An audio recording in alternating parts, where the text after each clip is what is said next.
A 49-year-old inmate became the first American prisoner to die of the coronavirus, setting off alarm bells for jails and prisons nationwide.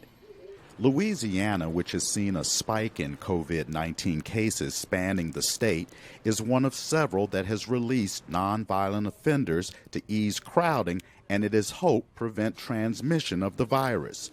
New York City is doing the same. Officials in America's biggest city say stopping the spread of the coronavirus in jails is an urgent priority.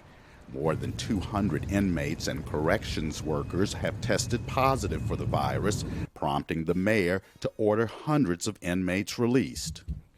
Individuals convicted of offenses such as misdemeanors and nonviolent felonies. So when we looked at that category of people, there's over 500 inmates in that category.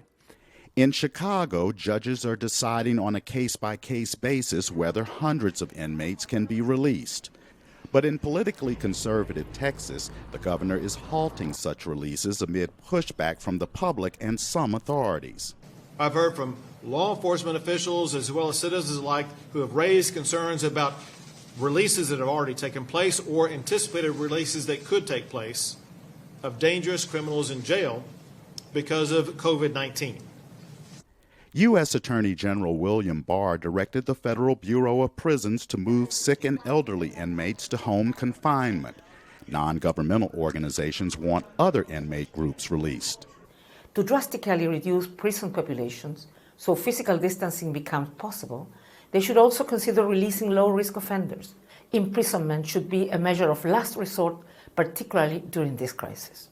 The head of the U.S. Federal Prisons Workers Union wants the government to stop all inmate movements for at least 21 days.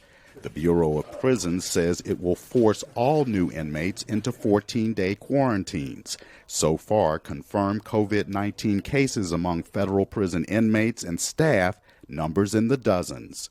Chris Simkins, VOA News, Washington.